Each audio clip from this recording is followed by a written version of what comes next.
ये क्या है मामला? इस सुअर के साथ इस व्यक्ति का फोटो क्यों लगा रखा है?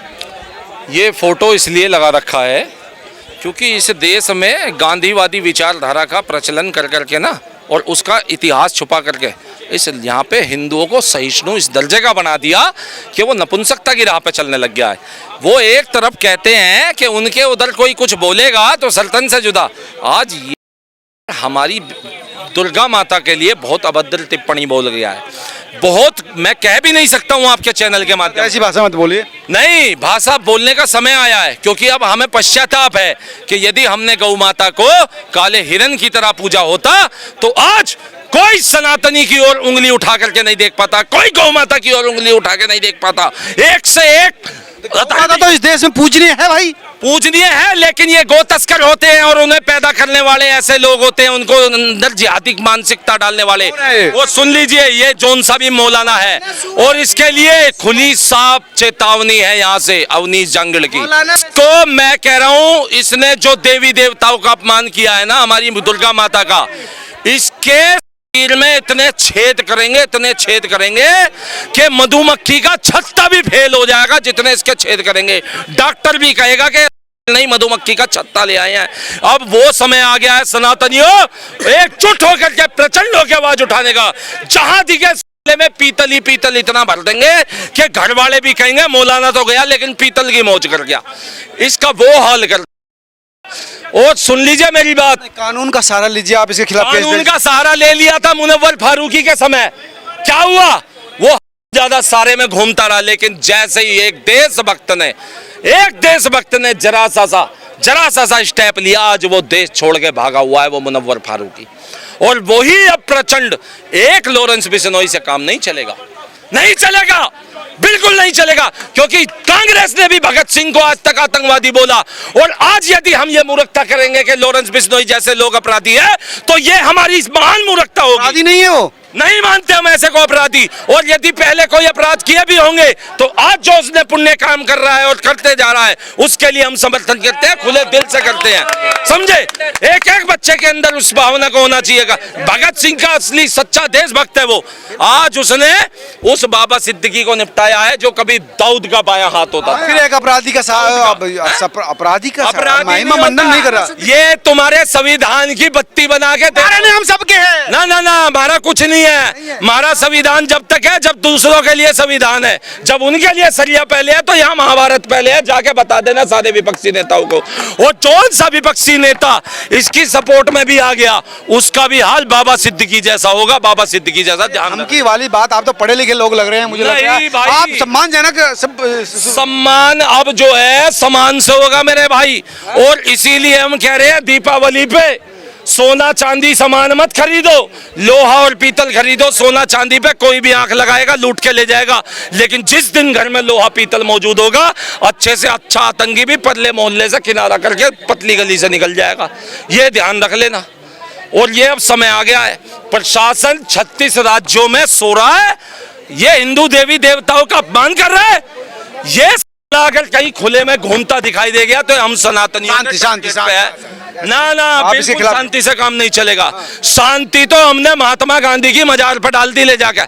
मजार नहीं यार, तुम कैसी बात कर रहे हो? समाधि है, मजार है वो मजार है। जिसने हिंदुओं को दोयम दर्जे का नागरिक बना दिया वो समाधि कहां से हो गई? वो मजार है। अरे जाओ ना, सच दिखाने से डरता है देश का मीडिया, डरता है ये संविधान, डरता है ये सुप्रीम कोर्ट जो कह देता है कि जब उनकी आयतें बैन करने की बात आती है मदरसों में तो कह देता है कि ये आर्टिकल 13 धर्म में दिया था। और जब हमारे धर्म का अपमान हो रहा है तो सारे जज चुप बैठे हैं, सारे पुलिस के अधिकारी चुप बैठे हैं, सारी सरकारें चुप बैठी हैं। अब जिम्मेदारी हमें अपने हाथों में लेनी पड़ेगी। और मैं कह रहा हूं पीतल ही पीतल भर देंगे जिस दिन ये खुला दिखाई दे गया। हम नहीं देश का माहौल खराब करते, सल्तन से जुदा ना भीड़ लगाते। मारे तो अकेले शेर ही काफी है, देखो जाएंगे कच्चा, ऐसा पंजा मारेंगे कि ये जितने भी गो तस्कर हैं जो इस जैसे मौलानाओं के तैयार करे हुए हैं, आज से ध्यान रख लेना, जैसे बिश्नोई समाज में काला हिरन है ऐसे ही हमारे गोरक्षकों के लिए गौ माता है। आज से गौ माता सम्मान का पहले से ऐसे ही है। और अब गो तस्करों की खैर नहीं होगी इस देश में, बिल्कुल खैर नहीं होगी। देश छोड़ के मुनव्वर फारूकी की तरह भागना ही पड़ेगा। इन्होंने मेवात के समय पे ही मारा, बंगाल के समय भी मारा, कश्मीर के समय भी मारा, दिल्ली के दंगे के समय भी मारा, कर्नाटक में ही मारा। यहाँ बच्चों के बलात्कार कर रहे हैं। क्या हिंदू पिटने कटने के लिए बैठा है क्या? है नाखून खींच रहे हैं, करंट लगा रहे हैं, छाती पे चाकू मार रहे हैं, छाती पे गोली मारने का, सर पे एक गोली मार रहे हैं। ये मर्डर कर रहे हैं। कोई घटना है या ये देश के अंदर भय का मोल बना रहे हैं? इन भय का मोल बनेगा। जितने दरवाजे उतने तुमने वो नारियल काटने वाले अपने दरवाजों के पीछे लटका रखे हैं, अपने दरवाजों के। जितने घर में दरवाजे हैं सब दरवाजों पे कपड़े कम नारियल काटने वाले लटका रखे हैं। कानून है इस देश में, कानून के हिसाब से चीजें से होते होगी ना। आप इस तरह की हिंसक बातों से थोड़ी चीजें। हाँ भैया, बहुत तगड़ा कानून है। कानून बचाएगा अपने घर। सारे हिंदू है घर पे ना, constable, sub inspector, inspector, SHO, ACP, DCP, commissioner, सारे हिंदू है घरों पे बिठा दो। कुर्सी डाल देंगे हम लोग सामने। बचाओ, हमारी सेफ्टी करो। 15 से 20 मिनट 25 मिनट में घर पे पुलिस आएगी। जब तक तुम्हारा भगवान बोले तो नारियल काटने वाला, जब तक तुम्हारा भगवान ही है तुम्हारे लिए सब कुछ। वही संविधान है, वही बीएमएस है, वही कानून, वही पुलिस है, वही जज है, वही बचाएगा तुम्हें। कोई पुलिस नहीं बचाएगी। पुलिस आएगी बस 20-25 मिनट में। और जब ज्यादा माहौल खराब होता है ना तो पुलिस भी बस्ती फिरती है। फिर आती है आर्मी को 4-5 घंटे लगते हैं देश में आने में, सिस्टम पे, जगह पे, पोजीशन पे आने पे। तुम्हारा भगवान बचाएगा नारियल काटने वाला। उसे अपने दरबारों के पीछे लटकाओ। 1 लाख के फोन की जगह ना 50,000 का फोन ले लो और 500 के आते बढ़िया 40-50। इस तरह की बातें ना करो। आप तो पढ़े लिखे हो, सारी चीजें ठीक है। इस देश का माहौल गंगा जमुनी तहजीब वाला है, एक दूसरे की इज्जत करने का, प्यार करने का है। उस पर बात कोई गंगा जमुनी तहजीब वाला नहीं है। ये मूत के खिलाने वाला इनका भाईचारा है। जो कहते हैं भाईचारा, मूत करके थूक करके खिलाने वाला भाईचारा है, नकली भाईचारा है। जिस मस्जिद में ना अल्लाह की मूर्ति लग रही थी, ना मोहम्मद की मूर्ति लग रही थी, जिस मस्जिद में ना कोई बंदा नमाज पढ़ रहा था उस टाइम, बस केवल भोंपू उसके नाराज हो गए। जो शोभा यात्रा निकल रही है, भोंपू नाराज हो गए। वो 2-4 मीनार जो खड़ी कर रखी है इन्होंने, वो डंडी से खड़ी कर रखी है, वो नाराज हो गए। या वो अंदर मूर्तियां रखी है इनके अल्लाह मोहम्मद की, वो मूर्तियां नाराज हो गई। या इनकी कुरान नाराज हो गई, या वो मस्जिद की दीवारें नाराज हो गई। ये सब के सब ये जिहादी है ना जो मदरसे में पढ़े, ये वो आतंकी नाराज हो गए उससे। झंडे नहीं हटाना चाहिए था ना, झंडा किसी के। अच्छा ठीक है भैया, मेरा कहने का, आपका कहने का मतलब है कि अगर झंडे हटाओ ना, आप मेरे झंडे हटाओगे तो भैया कानून, संविधान सब साइड में मार देंगे तुम्हें गोली। ये कहने का मतलब है क्या आपका? गोली क्यों मार देंगे? तो फिर कानून कहाँ गया? एफआईआर दर्ज करवाइए। अच्छा, तो उनकी क्या साढ़े, उनकी माँ का सोने गई थी? उनकी माँ जो थी के साथ सोने गई थी क्या है? या उनका बाप किसी और के साथ सोने गया था क्या? ये हलाला की पैदाइश होने हैं जो अपनी बहनों के संग निकाह करके अपनी बहनों से बच्चे पैदा कर रहे।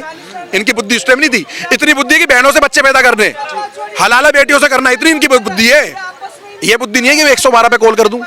ये बुद्धि नहीं कि उस लड़के को मुर्गा बना के 4 डंडे मारते, 40 डंडे मारते, पुलिस को देते। ये बुद्धि नहीं है उनको। इतनी तगड़ी बुद्धि है, उससे खतरनाक बुद्धि है, खतरनाक भ्रष्ट मूड पे चलेगी, भ्रष्ट मूड पे। हमारी चलेगी ना तो उस हिसाब से चलेगी। तुम्हारा हिसाब ही पता नहीं चलेगा। तुम्हारे ना हिसाब का पता लगेगा ना तुम्हारी क्या आसमानी किताब का पता लगेगा। इस भारत में ना तुम्हारी नकेल कसने के लिए हिंदू युवा, चाहे वो क्लब में हो, चाहे वो डिस्को में हो, चाहे कहीं बाहर में हो, चाहे वो कॉलेज में हो, चाहे वो स्कूल में हो, चाहे वो रोड पे हो, चाहे गाड़ी में बैठा हो, चाहे गुरुकुल में हो, चाहे वो कहीं पर भी हो, सारा का सारा कट्टर हिंदू सनातनी तैयार करेंगे अब हम लोग कि इनसे बदला लेना है। आज पे लात मार कर कंपनियों से भगाया जा रहा है, इनके पे लात मार के किराए से भगाया जा रहा है, लात मार कर दुकानों से भगाया जा रहा है, पे लात मार के मार्केटों से भगाया जा रहा है। इनकी वजह कौन है? जो ये नमाज करते हैं ना 5-5 टाइम की, उन्हीं भोंपू से बोलते काफिरों को मारो। जैसे कश्मीर में बोला और इधर भी बोला, मेवात में ही बोला। तो भैया मेरी सीधी सी बात है, मेरे अगल बगल में अगर किसी मस्जिद ने, भाई साहब मिक्सी से ज्यादा, ग्राइंडर मिक्सी समझते हो भाई साहब? ग्राइंडर मिक्सी समझ रहे हो भाई? अगर उससे ज्यादा आवाज में अगर तुमने बजाया तो सुप्रीम कोर्ट का उल्लंघन कर रहे हो तुम लोग। 112 पे कॉल करके तुम्हारा ना बाजा बंद करवाऊंगा मैं। और इस देश के हिंदुओं को सुन लो, हिंदुओं जितने भी महादेव को पूछते हो, जिन्होंने महादेव पे जल चढ़ाया, जल नहीं चढ़ाया, अपना शीश चढ़ाया तुमने, सबके माइक बंद होने चाहिए। और हम करेंगे माइक बंद, हम करके दिखाएंगे अपनी पूजा पद्धति के अनुसार। हल्ला करके नहीं मतलब वो कानून के हिसाब से, कानून के हिसाब से। तो ये कुछ 4-5 ऐसे टाटू को सुनना नहीं पसंद कर रहा। हमारे बच्चे कहते पापा कौन चिल्ला रहा है, मेरा बेटा कहता है पापा ये कौन चिल्ला रहा है, इसको बंद करवाओ जरा। एक आध बार तो उतार करके दे दिया, क्या बोलता है ये, क्या है हमें ना समझ है, सब बंद करवाएंगे।